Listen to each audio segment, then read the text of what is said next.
Napoli, 800. Un secolo che comincia in un mondo antico e finisce dentro la modernità. Napoli, capitale del Mediterraneo, laboratorio di idee, città attraversata da viaggiatori, artisti, collezionisti.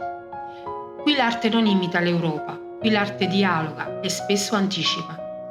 L'Ottocento è il secolo in cui Napoli cambia volto, una città attraversata da trasformazioni politiche, sociali e culturali, capace di produrre cultura e di esportarla, costruendo scuole artistiche, collezioni, linguaggi nuovi.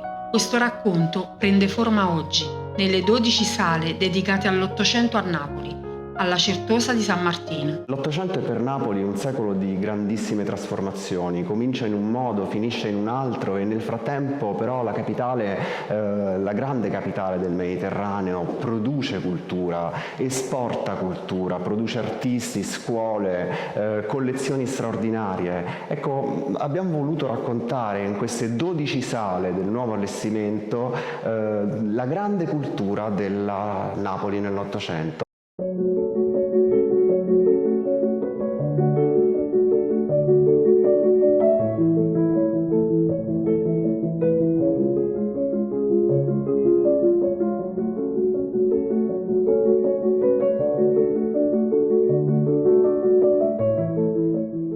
Queste sale vogliono raccontare in maniera unitaria una cultura eccezionale della capitale del Mezzogiorno, raccontandola proprio nella sua estrema intensità, intensità di artisti, novità anche delle scuole pittoriche che sanno aggiornarsi ad esempio e entrare in profonda relazione con le novità francesi. Pensiamo ad esempio alla presenza proprio a Napoli di Degas che conosce Morelli, pensiamo al passaggio di Moreau e ai grandi pittori francesi che entrano in contatto e si rivolgono da pari ai pittori napoletani. Ecco, queste sale vogliono raccontare proprio questo, una città in piena esplosione che sa raccontare, sa fare arte, superando i dogmi accademici ancora così presenti in altri capitali del gusto come Roma o come Parigi, per diventare veramente la culla della modernità. E quindi queste 12 sale vogliono raccontare proprio questo, la modernità di Napoli, il suo essere stata capace nell'Ottocento come ancora oggi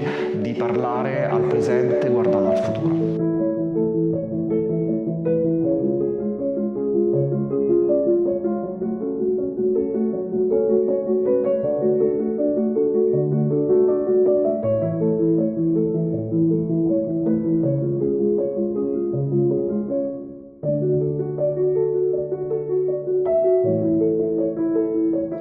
Una Napoli che dialoga con l'Europa, che entra in relazione con la Francia, che accoglie il Grand Tour e che continua a essere centrale anche dopo la fine del suo ruolo di capitale politica.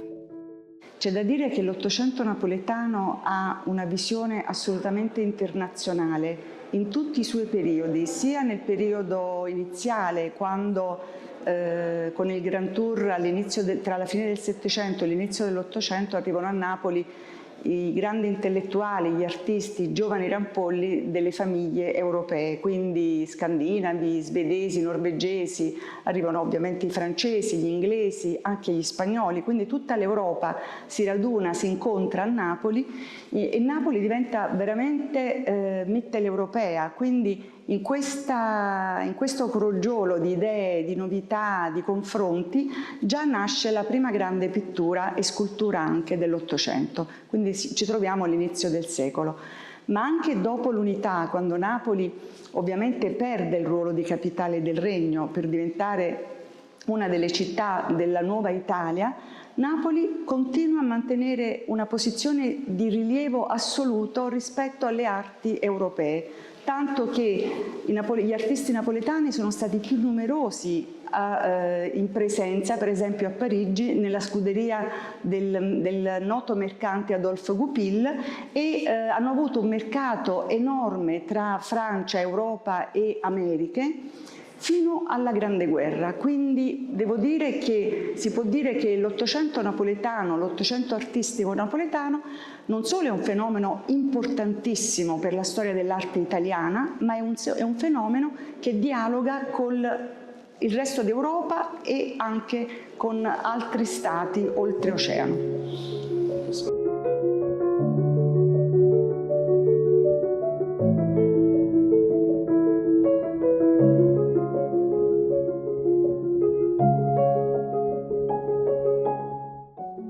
In queste sale riemergono opere a lungo non visibili, collezioni rilette, spazi restituiti alla città, un patrimonio che parla di gusto, di viaggio, di collezionismo e di identità. Napoli nell'Ottocento ha saputo parlare al futuro. Oggi quel futuro è di nuovo qui, alla Certosa di San Martino.